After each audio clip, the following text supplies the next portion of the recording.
Well, here we are, the 86th book. And the last one. I think, I've been told, I ought to go over to YouTube Shorts next.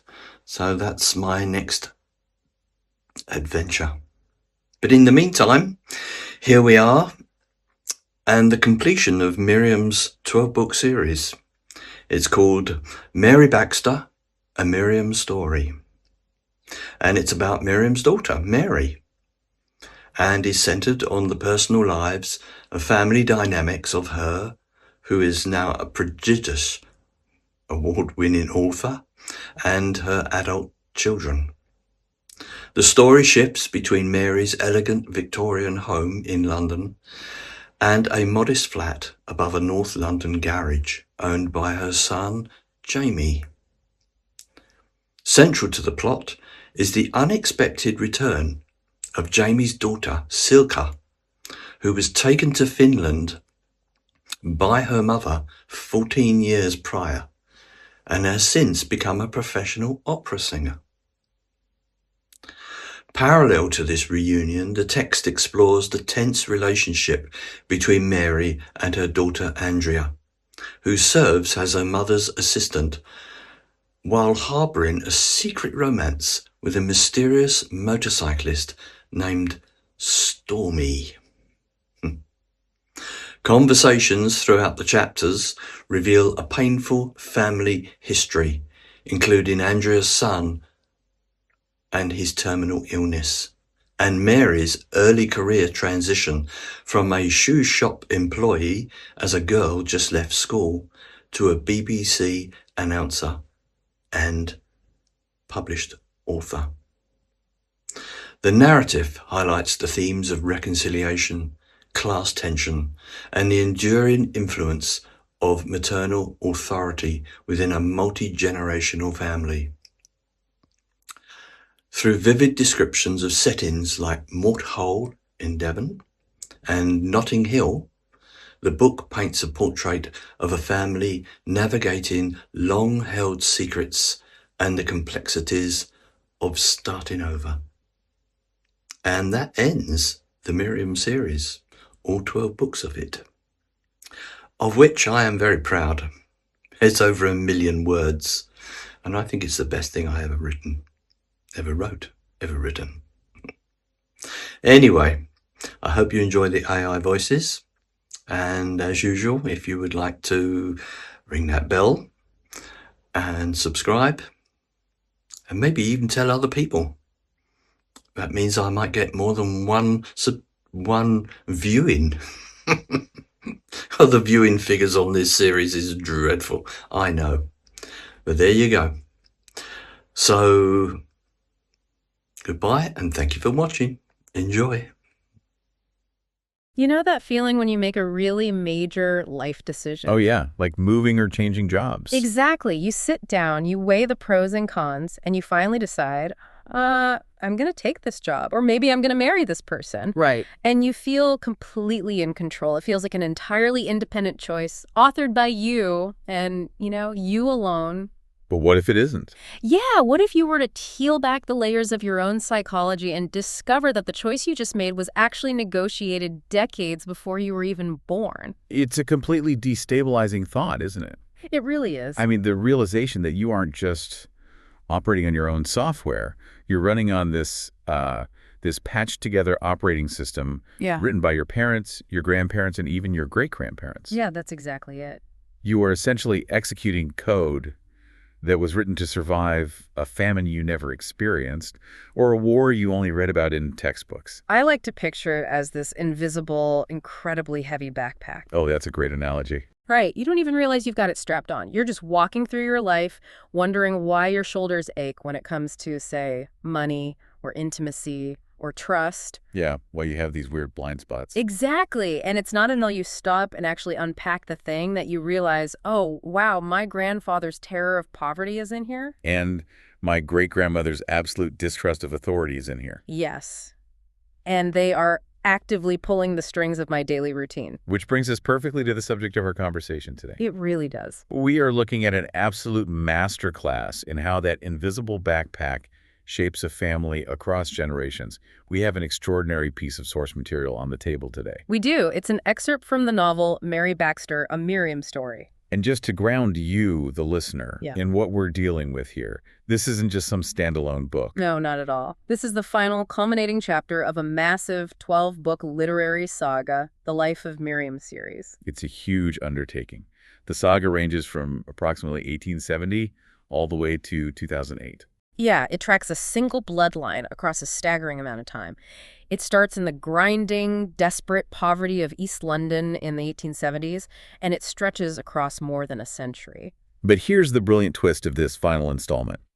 If you're expecting a chronological recap of Victorian workhouses and the Blitz, well, you aren't going to get it. Right. The author makes a really fascinating structural choice. Instead of looking backward, this material is entirely, almost obsessively focused on the present moment. Specifically, the year is 2010 in this book. Right. Catching up with them just after that 2008 timeline ends, and the lens is locked onto Miriam's daughter, Mary Baxter, who is now a 73-year-old matriarch. And our mission for this deep dive is to explore the why and the how behind this family's survival. Yeah, how exactly does a century of systemic trauma, sheer resilience, buried secrets, and just dizzying social mobility manifest in the modern lives of these people? Because you can take the family out of the 1870s East End. But how do you take the 1870s East End out of the family's nervous system? You don't. You just disguise it. Yeah. You polish it, you rebrand it, and you just hope nobody looks too closely at the foundation. And nowhere is that dynamic more visible than in our opening scene with Mary Baxter herself. Okay, set the scene for us. Picture this. It is March 2010. It is pouring rain in London. You know, that heavy, relentless rain that seems to just wash all the color right out of the street. It's atmospheric. Very. Mary Baxter is sitting in the back of a black cab moving slowly down Holland Park Avenue. She looks striking.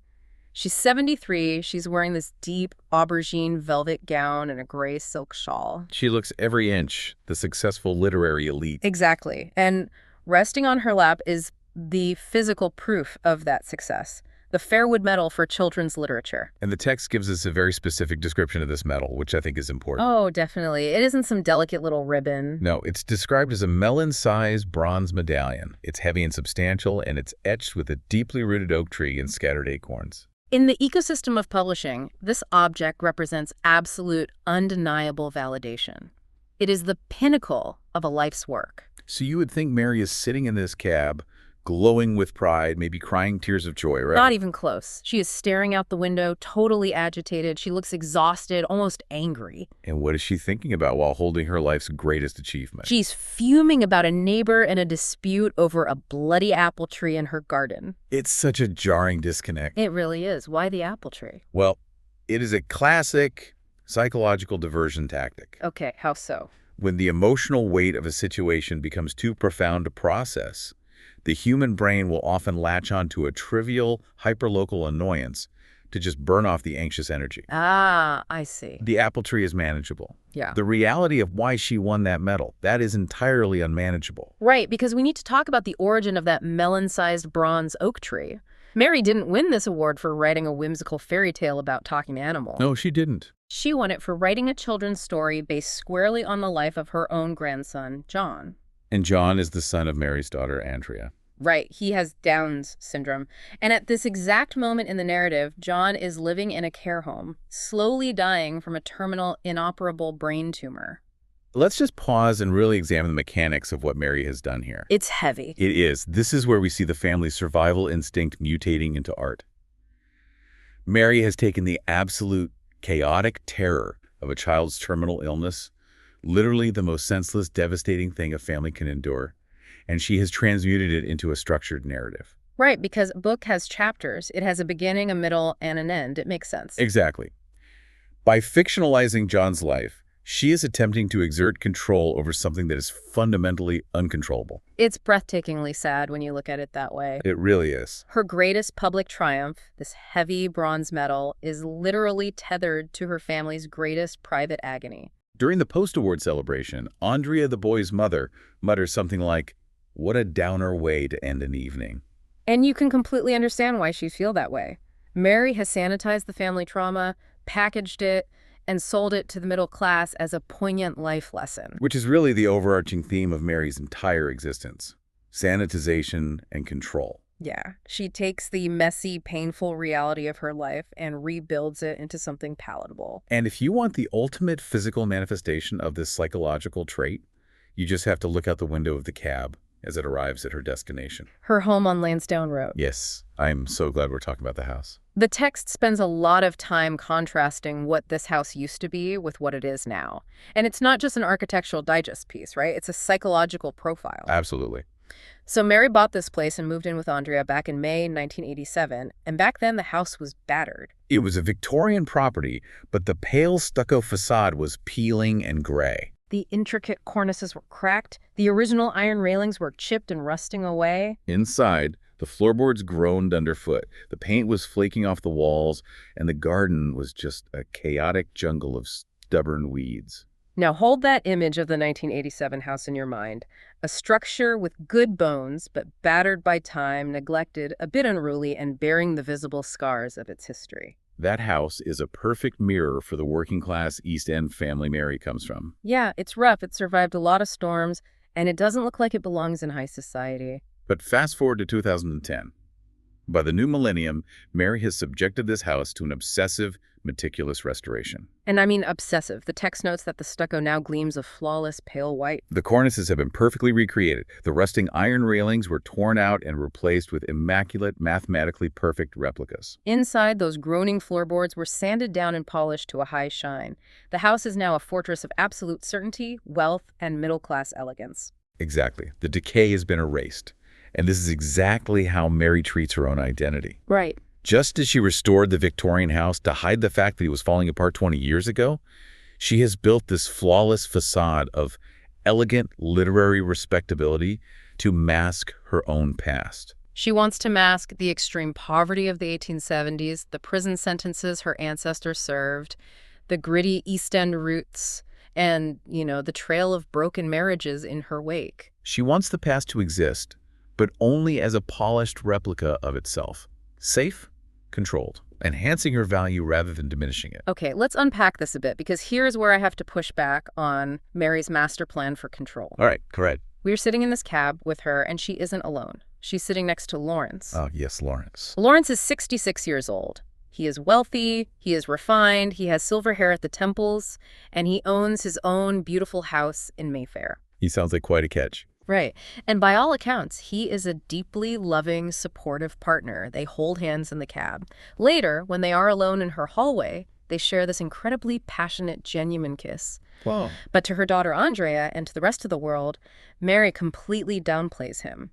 She refers to him as her bridge partner. The infamous bridge partner cover story. I mean, she regulates his presence like a military operation. He is allowed to stay over exactly twice a week, no more. She is terrified that if she gives him an inch, he might get ideas about proposing marriage. My question is why? You are 73 years old, you have a beautiful home, a successful career, and a man who adores you.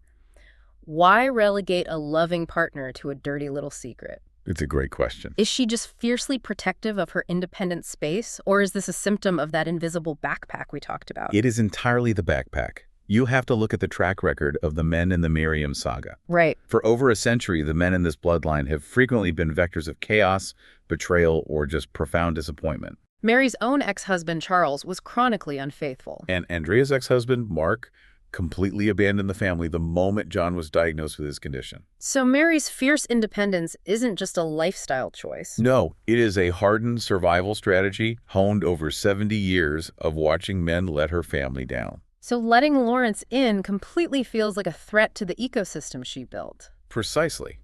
If she marries him, or even openly claims him as a permanent fixture in her life, she is relinquishing a percentage of the absolute control she has spent decades establishing. Wow. The lie of the bridge partner is a brilliantly constructed defense mechanism. It allows her to extract the benefits of intimacy, the companionship, the passion, the emotional support, while maintaining an impenetrable emotional firewall. She can convince herself that she doesn't actually need him, which means he can't destroy her if he leaves. Exactly. It's a beautifully constructed fortress. The gleaming stucco, the literary awards, the tightly controlled romantic life. But fortresses are designed to withstand external attacks. They are completely useless when the disruption comes from within the family itself. And to see that, we have to leave the manicured streets of Notting Hill and travel across London to check in on Mary's son. Yes, Jamie. Mary's 49-year-old son. And from a narrative perspective, shifting from Lansdowne Road to Jamie's environment is like stepping out of a luxury hotel and straight into a working engine room. The juxtaposition is aggressive. We go from Mary in aubergine velvet to Jamie at Knight's Garage on Junction Road in North London. Jamie is a mechanic. The text describes his hands as perpetually oil-stained, the grease worked so deeply into the cuticles it never washes out. He's a heavy smoker. His joints are stiff and aching from spending decades lying on cold concrete floors, wrestling with transmissions in drafty garages. His entire physical reality is defined by hard, blue-collar labor. Even his domestic life reflects this. He lives in a flat directly above the garage. The smell of petrol and exhaust fumes literally seeps through the floorboards into his living space. His furniture is described as a sagging brown sofa next to a clanking, inefficient radiator. And he shares this space with his girlfriend, Fiona. Fiona is 35, and she is the human embodiment of pragmatism. She works as a cook in a busy restaurant. The text gives us this lovely detail that her hands always bear the faint, indelible stain of herbs and spices. They are a deeply functional, unsentimental couple. What is so crucial to understand about Jamie is how he views himself in the context of this massive family history. Right. He is the son of a millionaire, award-winning author. He could theoretically live a very different life. But Jamie has completely internalized the working-class origins of his ancestors. He tells people he feels he inherited Uncle Bert's genes. Let's remind the listener who Uncle Bert is in the saga, because it's important. Yeah, go ahead. Uncle Bert is a figure from the World War II era of the family's history. A rough, rule-breaking survivor who ultimately died in prison. So by aligning himself with Bert, Jamie is psychologically shielding himself. Exactly. He is basically saying, I am not meant for the gleaming stucco and the bronze medals.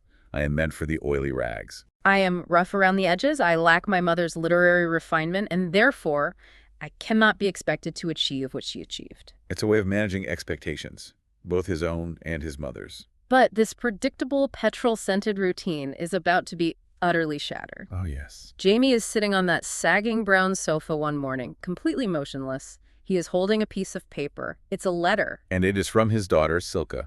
A daughter he hasn't seen, spoken to, or heard a single word from in 14 long years. Let's really dig into the timeline here, because the concept of stolen time is central to this part of the deep dive. When Silke was 15 years old, Jamie's ex-wife, Medea, packed a bag and told Jamie she was taking their daughter for a quick weekend trip to Dover.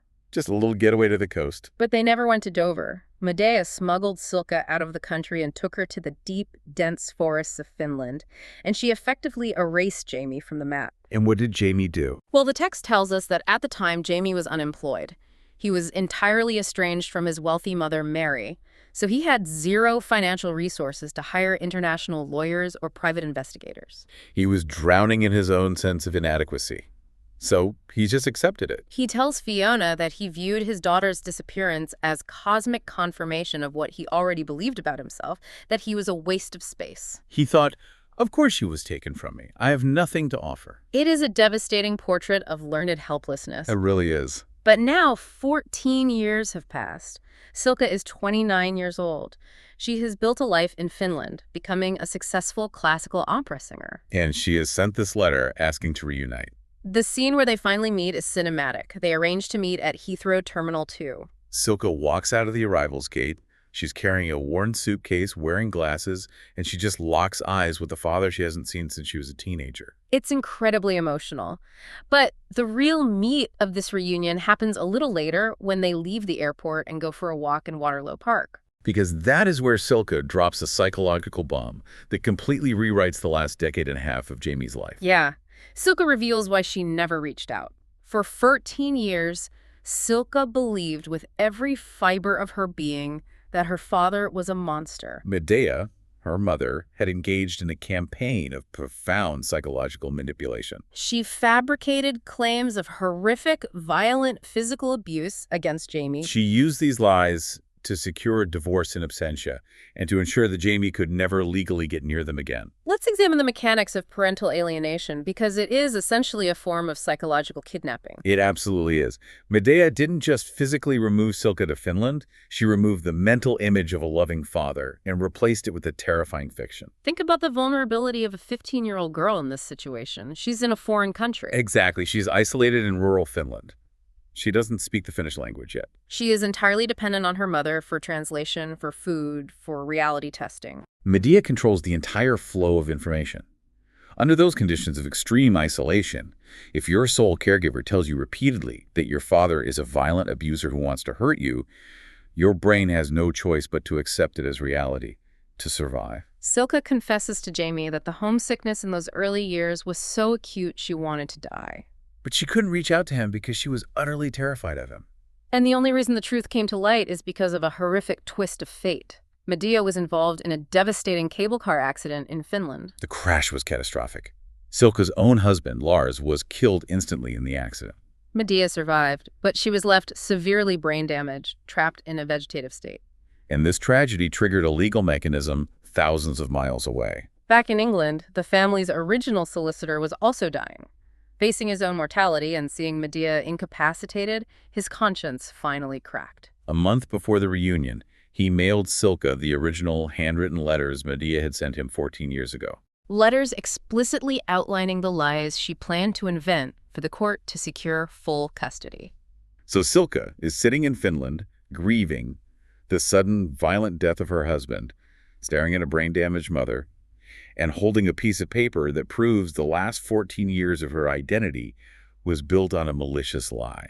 It is a level of cognitive dissonance that would break most people. It's the ultimate theft. Medea didn't just steal a child. She stole 14 years of memories that should have existed. She stole Jamie, watching his daughter graduate, seeing her become an opera singer, being there for her wedding. Yeah. You know, it makes me think about Jamie's profession again. He works on these battered cars all day.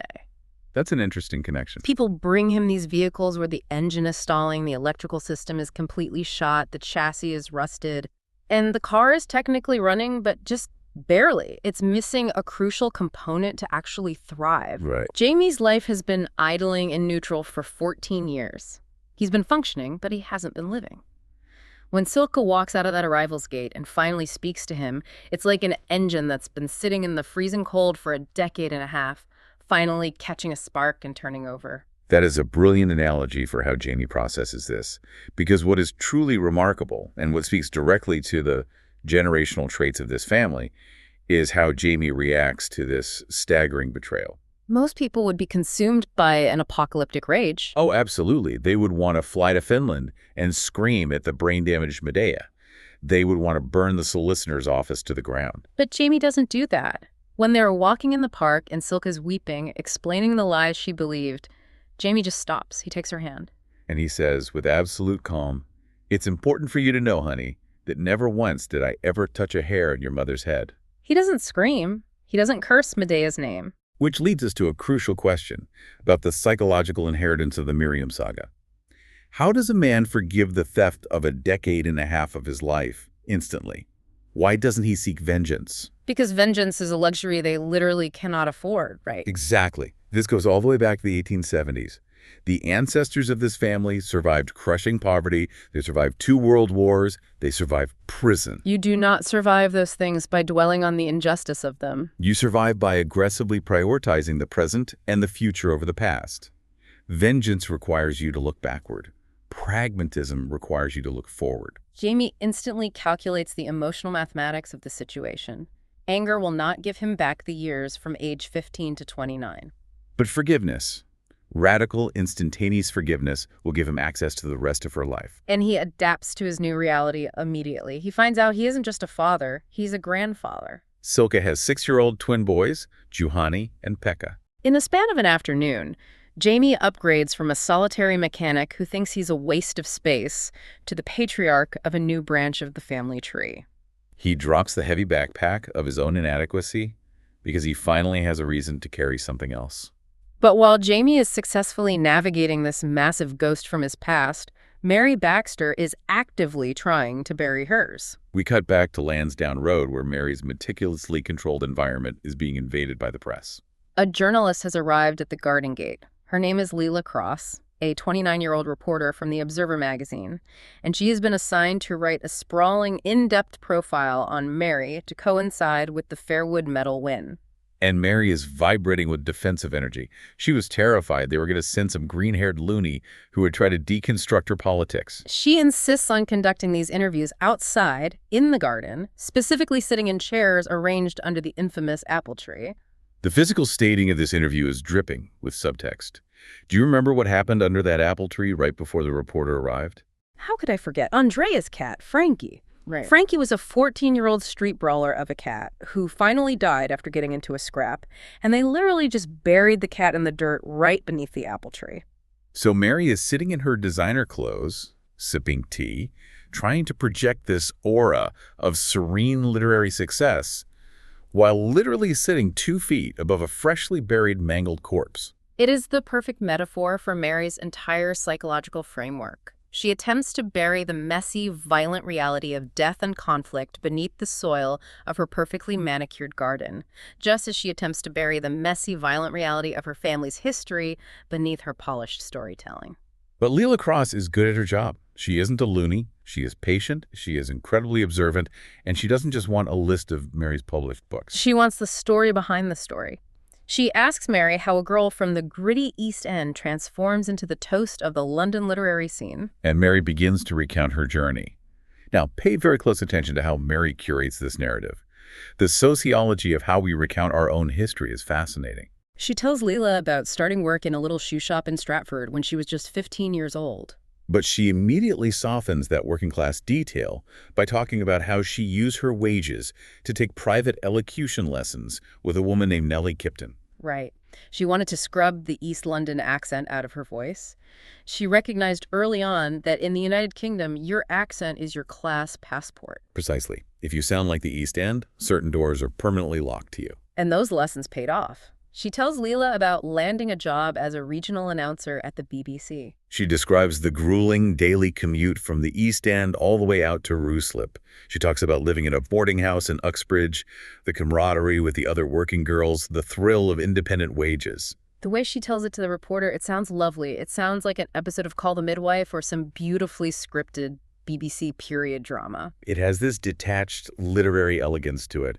It's a struggle, yes, but it's a noble aesthetic struggle. And hanging heavily over this entire era of Mary's life is the shadow of her mother, Miriam, the matriarch of the saga. Mary tells Leila that Miriam kept a meticulous scrapbook of every tiny mention of Mary in the local papers. Miriam would clip out a photo of Mary announcing a radio program and write little notes in the margins like, "Good posture here." Which sounds like a supportive mother on the surface, but when you know the history, it's actually a tremendous psychological burden. It is the ultimate pressure of the generational backpack. Miriam experienced profound, humiliating poverty. She was a woman who literally had to steal food to keep her children alive. Miriam couldn't change her own class status, so she projected all of her ferocious ambition, all of her hunger for respectability onto Mary.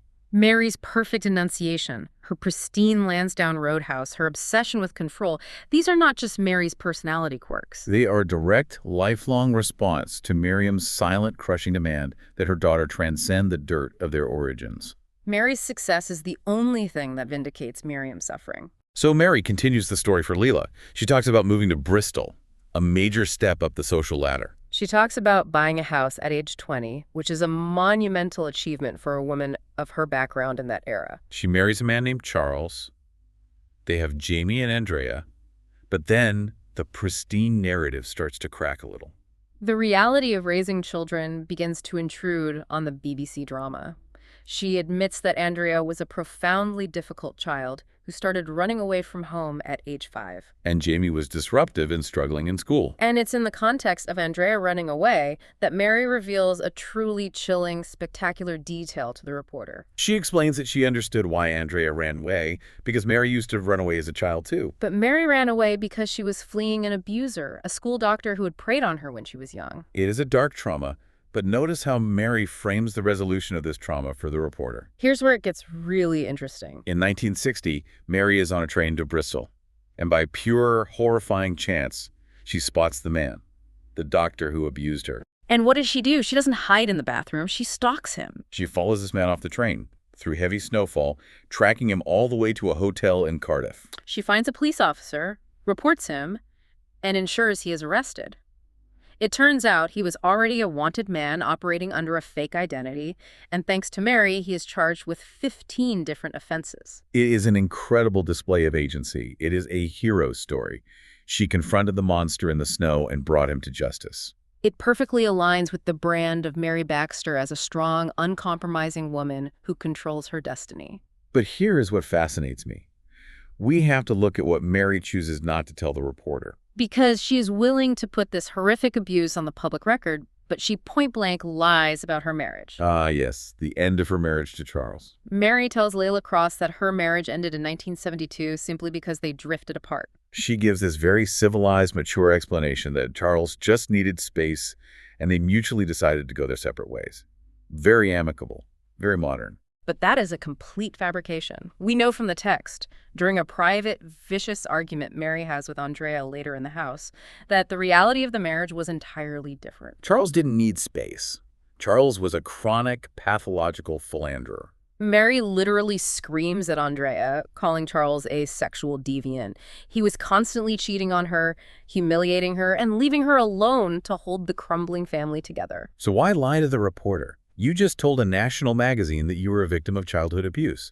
That is an incredibly vulnerable thing to admit. Why is she willing to be vulnerable about the doctor, but she sanitizes the truth about her cheating husband? Is she trying to protect Charles's reputation? No, she doesn't care about Charles's reputation. She cares about her own. She is protecting the Mary Baxter brand. You have to put yourself in the sociological mindset of a woman striving for middle-class respectability in the 1970s. Being the heroic survivor who brings a criminal to justice enhances her status. It makes her brave. But being the wife of a man who constantly cheats on her, in her mind, that is humiliating. It implies a failure on her part.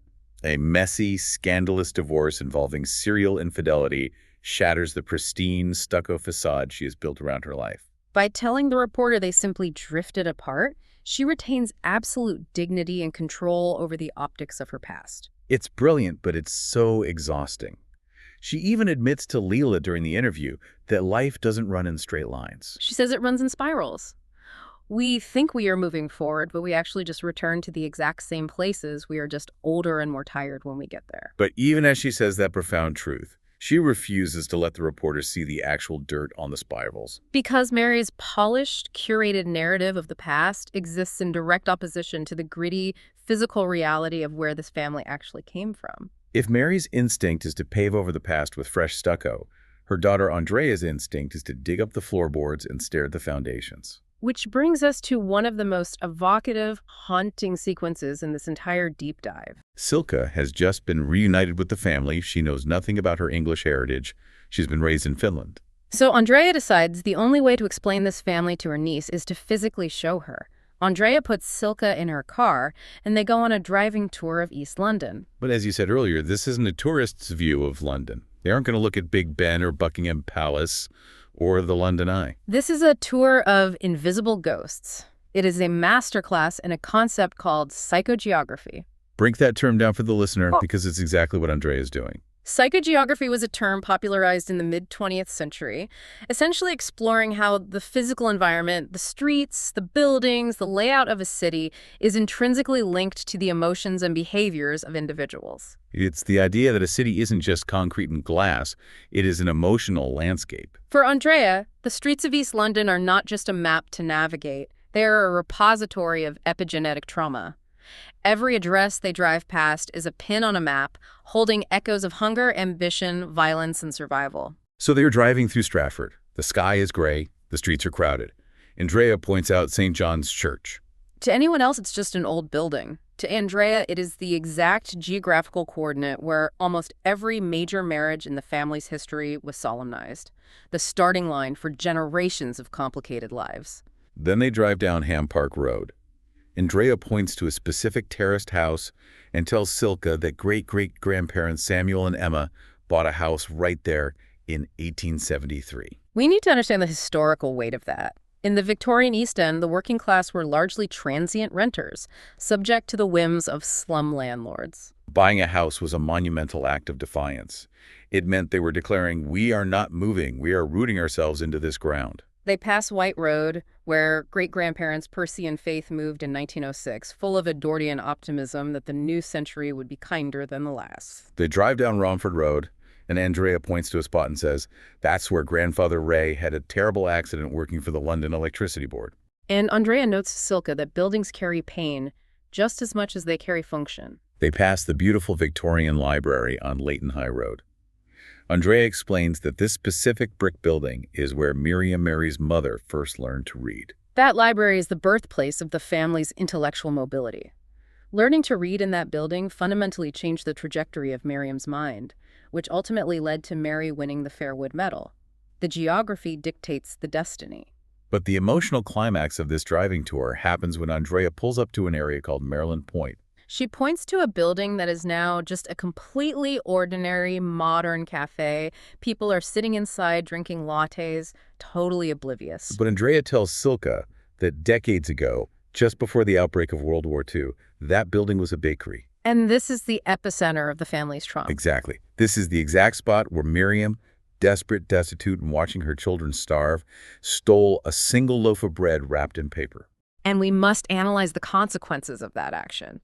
That single, desperate act of theft to feed her children led to Miriam being arrested, prosecuted, and imprisoned in Holloway Prison. Andrea turns to Silke in the car and delivers a profound piece of sociological analysis. She says, people like to talk about crime as if it's abstract, as if it's a moral failing. Her situation wasn't about morality, it was about hunger, and that decision echoed for years. Think about your own hometown for a second, What invisible monuments do you pass every day on your commute? The street corner where your parents first met, the hospital where a sibling was born, the storefront of a family business that went bankrupt and changed the entire financial trajectory of your childhood. You see a coffee shop, but your nervous system registers the ghost of what used to be there. And what makes Andrea the perfect tour guide for this geographical trauma is that her own life violently intersected with Miriam's history. The cycle literally repeated itself. Andrea confesses to Silke that in 1982, Andrea herself spent 3 months incarcerated in the exact same facility, Holloway Prison. The grandmother goes to Holloway in the 1930s for stealing bread. The granddaughter goes to Holloway in the 1980s for peddling pills. It is the brutal gravity of the generational backpack pulling her back down to the baseline. Andrea explains that she wasn't a hardened criminal. She was just a lost kid, running with a dangerous crowd, working a mind-numbing, dead-end job cleaning printed circuit boards in a factory. She was looking for an escape, and the geography of her environment funneled her right back into a cell. But the crucial difference is that Andrea broke the cycle. She served her time, she came out, she had her son John, and despite the agonizing tragedy of his terminal illness, she found absolute grounded stability. She became an expert gardener. She became the emotional anchor of the Lansdowne Roadhouse, balancing out Mary's neuroses. Andrea tells Silke a line that really sticks with me. She says, "It isn't one story, it's movement. Addresses are just pins in a map. What matters is the walking between them, the waiting, the mistakes, the small hopes. This city remembers even when it pretends not to."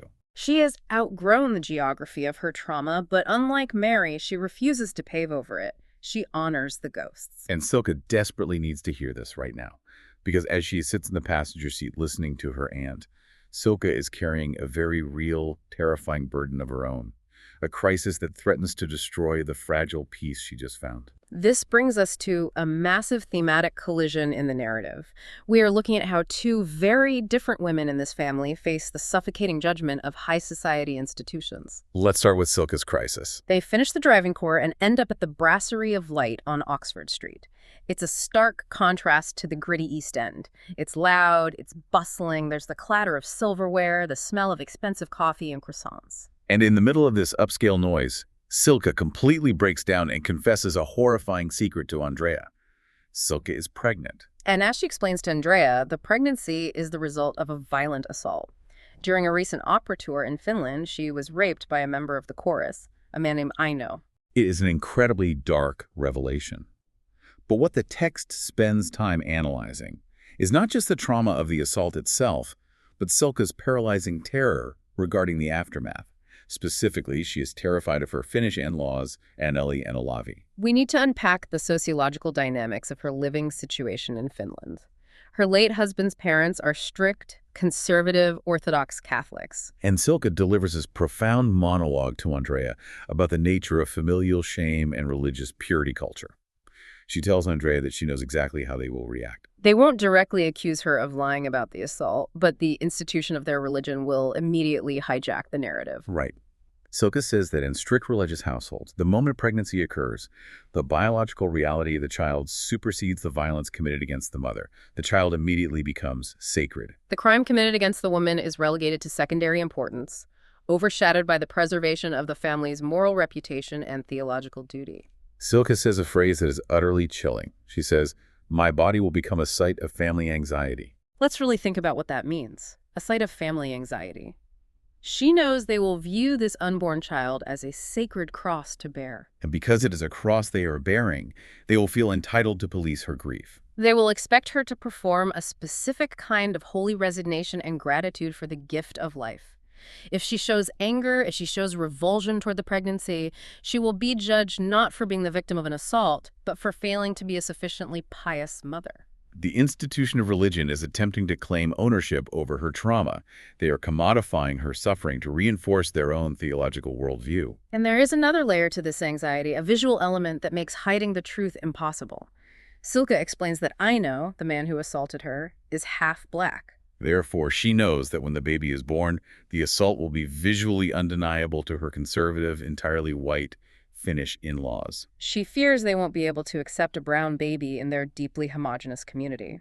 If they reject her, the entire fragile support system she relies on will collapse. They watch her twins while she tours. Without them, she loses her career, she loses her home, she loses her standing in the community. She is entirely trapped. It is a crisis of purity and societal judgment. And brilliantly, at the exact same moment in the narrative, Andrea is dealing with an institutional judgment of her own.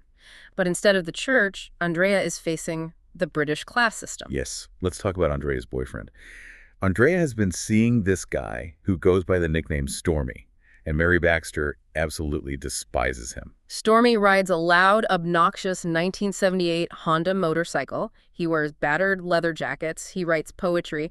Mary looks at him and sees everything she spent her life trying to escape. She calls him a hippie, a vagabond, and she loudly assumes he is a penniless grifter just waiting to get his hands on Andrea's future inheritance. Mary views Stormy as a threat to the financial and social security of the Lansdowne Road fortress, but Stormy is harboring a secret of his own, and it completely upends Mary's worldview. Stormy invites Andrea to go for a drive out of the city. He picks her up, not on the noisy motorcycle, but in a beautifully restored classic Rover P5. They drive deep into the countryside, and they pull up to a set of massive wrought iron gates. They drive through acres of manicured lawns, past ancient protected woodlands, and pull up to a 200-year-old, sprawling, honey-colored mansion covered in centuries of ivy. The estate is called Harrington Hall. And Stormy reveals his true identity. He isn't just a penniless poet. Stormy is actually the Honorable Rupert Harrington. His father is Lord Ignatius, an earl. His mother is Lady Cressida. Stormy is literal blue-blooded British aristocracy, heir to an earldom. So what does this all mean? We have two women facing the highest echelons of societal judgment.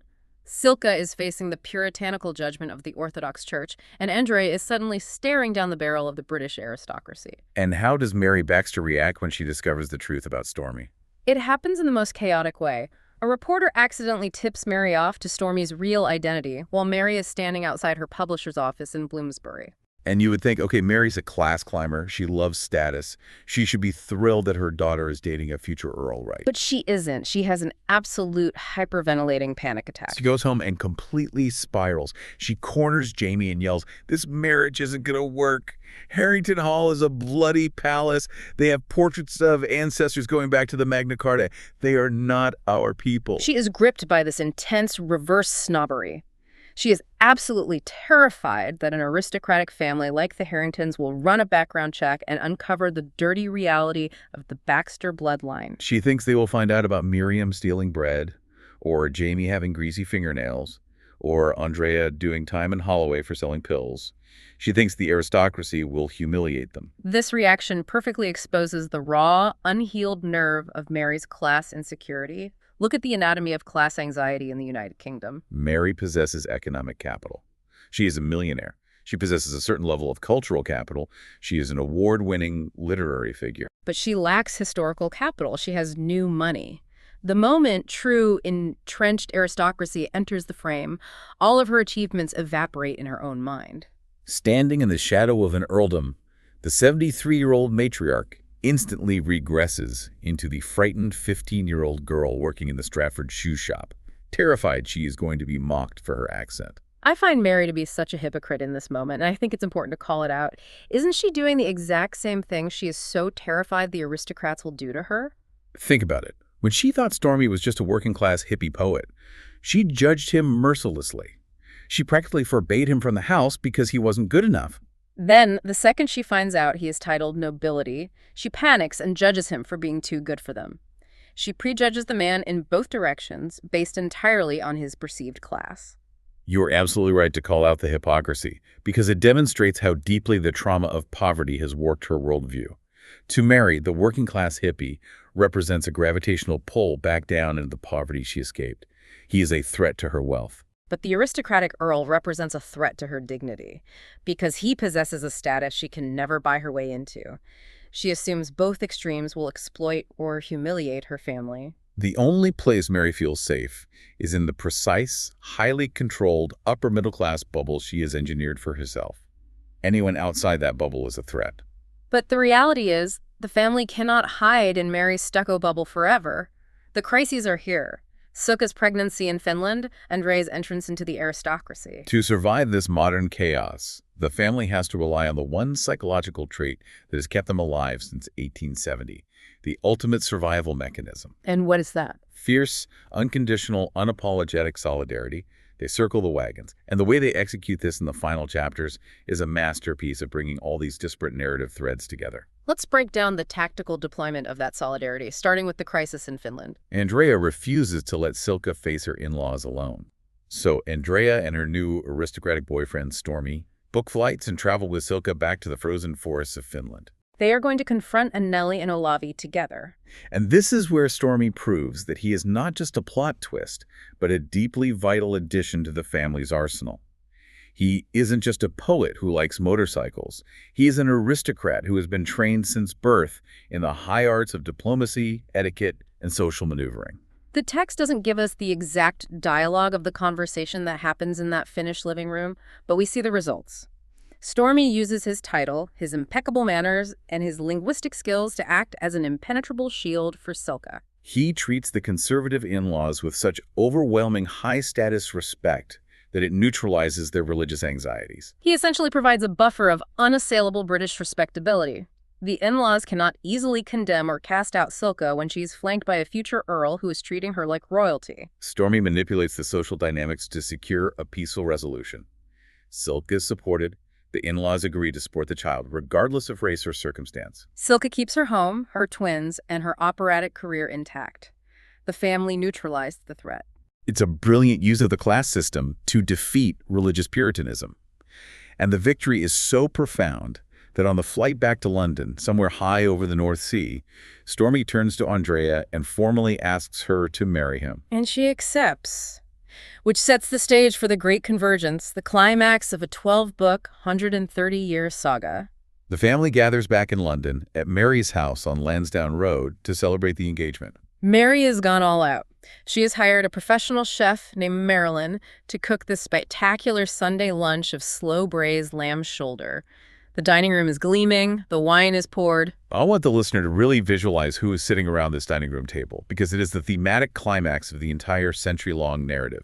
Look at the demographic spread. You look down the table and you have Jamie, the blue-collar mechanic, sitting there in his clean but worn clothes, smelling faintly of engine oil. You have Mary, the award-winning literary matriarch, in her velvet. You have Silka, the Finnish classical opera singer, and her two young, blonde Finnish boys running around the table. You have Fiona, the pragmatic, working-class restaurant cook. And sitting right next to Andrea, you have Stormy, the Honorable Rupert Harrington, heir to a massive estate and a title older than the house they are sitting in. It is a breathtaking, almost dizzying portrait of social mobility and modern chaos.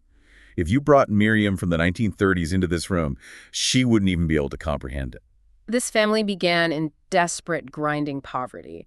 They survived workhouses, they survived Holloway Prison, they survived the Blitz, parental alienation, and devastating medical diagnoses. And now they are breaking bread across class lines, international borders, and profound cultural divides. And what happens to Mary in this moment is beautiful. Mary sits at the head of the table and she just watches Stormy. She watches this future Earl break bread with her mechanic son.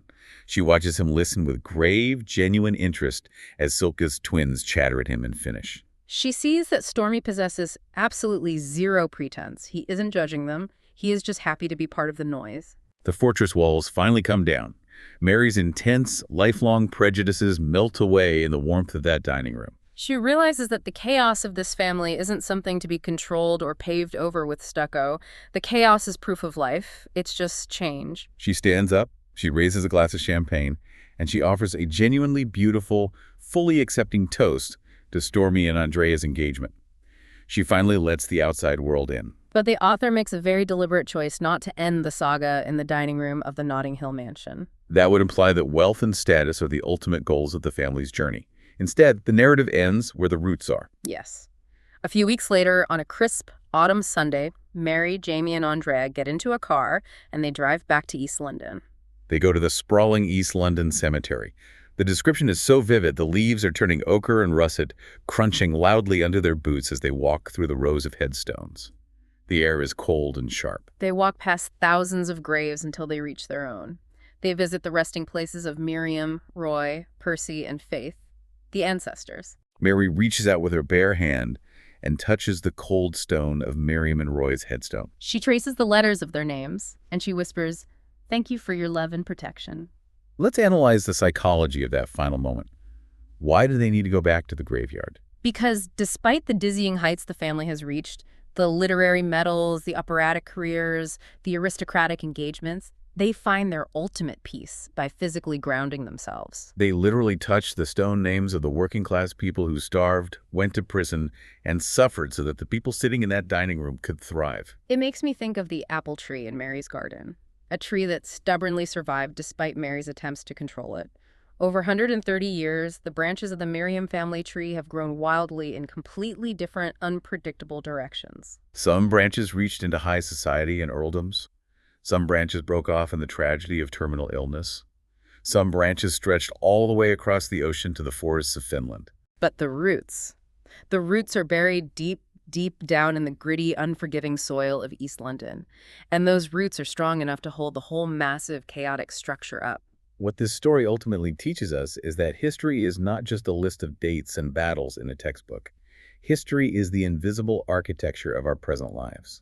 The Miriam saga shows us that while a family might outgrow their ancestors' poverty, they never truly outgrow their survival instincts. Mary's obsessive need for control, Jamie's quiet, pragmatic resilience, Andrea's fierce loyalty.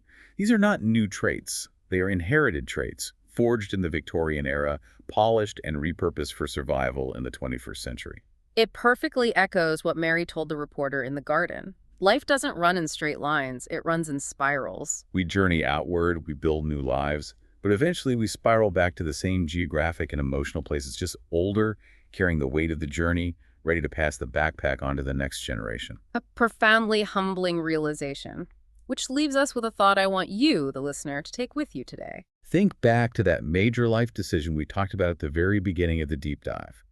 The job, the city, the partner. I want you to trace the spiral of your own family tree back 3 generations. Look at the people who survived so you could be here, whose echo was actually speaking when you made that choice. When you think you are writing a completely new, independent chapter of your life, are you really? Or are you just repeating a very old family rhyme? Keep unpacking that backpack. We'll see you next time.